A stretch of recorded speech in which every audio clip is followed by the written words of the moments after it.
I think jigsaw puzzles are such an underrated activity. First, because I think they're super fun. Two, they're very satisfying. And third, I really like how it doesn't involve a screen. The very first thing I like to do when I'm working on a puzzle is to sort the pieces. I'd say 80% of doing a puzzle is finding the right pieces you need, and then 20% of working on a puzzle is figuring out how they fit together. Sorting is the most important step because once you sort all of the right pieces into the right piles, it makes assembling them a lot easier. It saves a lot of time. I like to sort by the edges, the color of the pieces, and any key sections that I see in the photo. Key sections are basically key points that you can reference while you're doing the puzzle, and in this puzzle, it's gonna be the flowers.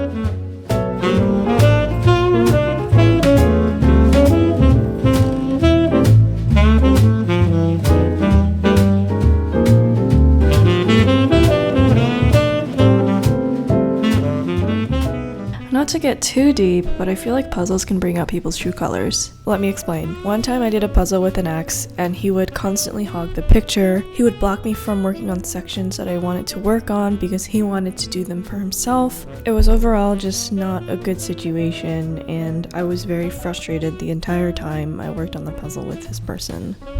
I mean, there were a lot of other things that bothered me at the time, but for some reason doing the puzzle made everything crystal clear. I realized that if we couldn't get through a simple puzzle together, there's no way that relationship could work.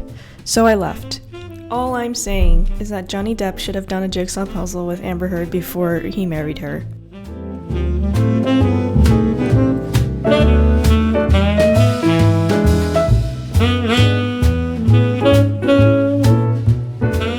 Alright, so the next step is working on the key sections of the puzzle. This is my favorite part because I get to put together all the pretty flowers and look at all the beautiful colors.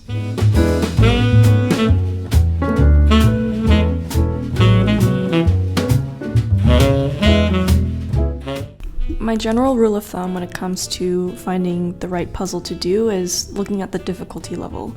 I would say the main factor that determines how hard a puzzle is would be the number of pieces. The more pieces it has, the harder it is to do. I would say the second factor would be the key sections. Are the key sections obvious? Are the key sections not obvious? Puzzles with not so obvious key sections tend to be harder to do. So for example, this gradient puzzle I've seen circulating on r/puzzles is really hard because there aren't really any key sections. It's just like a blob of color, and it's also like 1,000 pieces, which makes it really hard.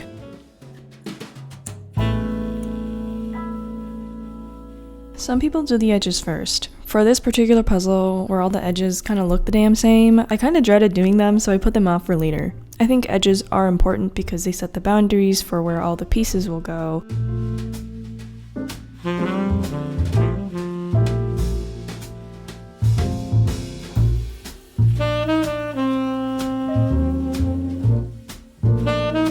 I want to talk about TikTok for a second. So at the height of TikTok, I probably used TikTok for 3 to 4 hours every day, probably for a year. Now I'm trying to cut back on it because I feel like it's completely scattered my attention, it's scattered my thinking, and I think doing a puzzle has been a great solution for that. It's really helped me repair my attention span and like my focus. And I think the reason for that is because it's something you're doing in the real world. It has a very specific goal, which is finishing the puzzle, putting all the pieces in the right place. Since puzzles are really tactile, I think doing a puzzle is a lot more immersive than scrolling through TikTok. I'm not sure if others find the same type of therapy that I do from puzzles, but I think they have been a great way to have fun and also not completely ruin my mental health, my focus, or attention span. This is day 2. We are making pretty good progress.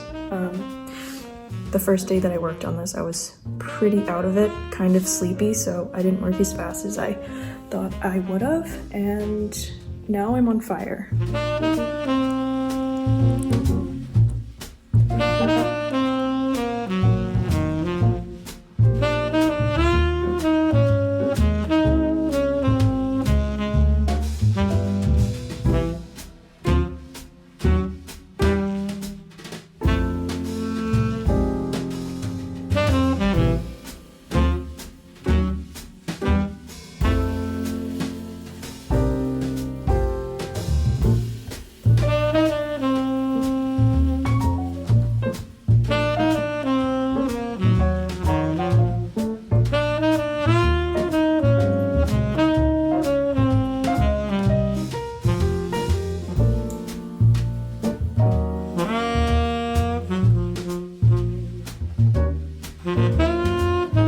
last step is doing the detail work.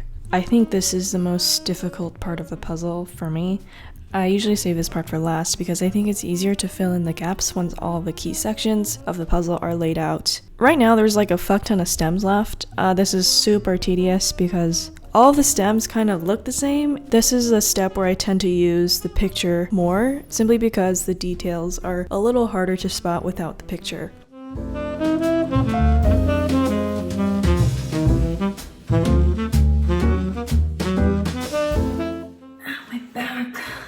My back and knees.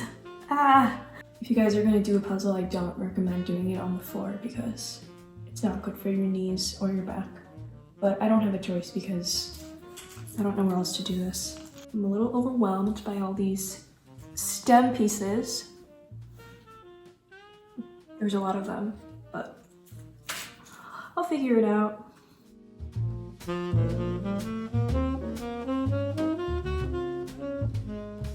You guys ever notice how generic puzzles have really goofy looking photography? It's always a really cheesy picture of nature at like a very odd and boring angle. It's either that or a Thomas Kincaid painting, which is just as cheesy. When I'm doing a puzzle, I really care about the image of the puzzle that I'm working on. I know some people don't really care because for them it's more of like the process. But for me, if I'm going to be working on a puzzle for like 6 hours, I want something nice to look at.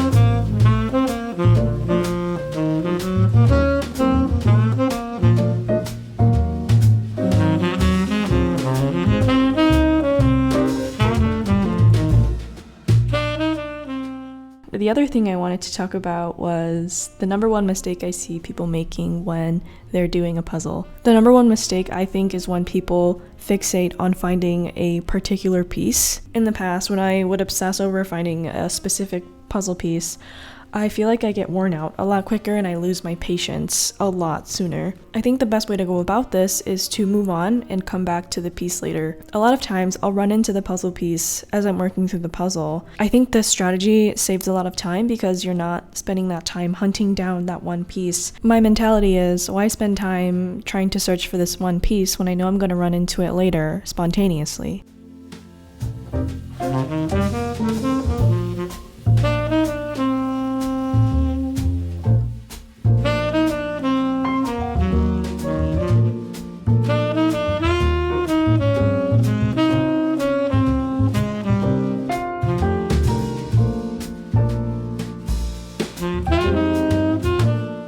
Every time I finish a puzzle, I always go back and forth in my mind as to whether or not I should frame it. It makes sense because like I've spent all this time on it, so it makes sense to put it in a frame and then have it on my wall or something. I don't know if you guys know this, but framing a puzzle this big costs like $150, which is crazy. So I ended up not framing any of my puzzles. Instead, I just break it apart and put it back into the container. Initially, I was very sad about doing this because like, oh my god, I spent all this time on this puzzle. It breaks my heart that I have to start over, but then I realized like that's not really the point. Puzzles are pretty much a different form of a board game, and board games are meant to be played again.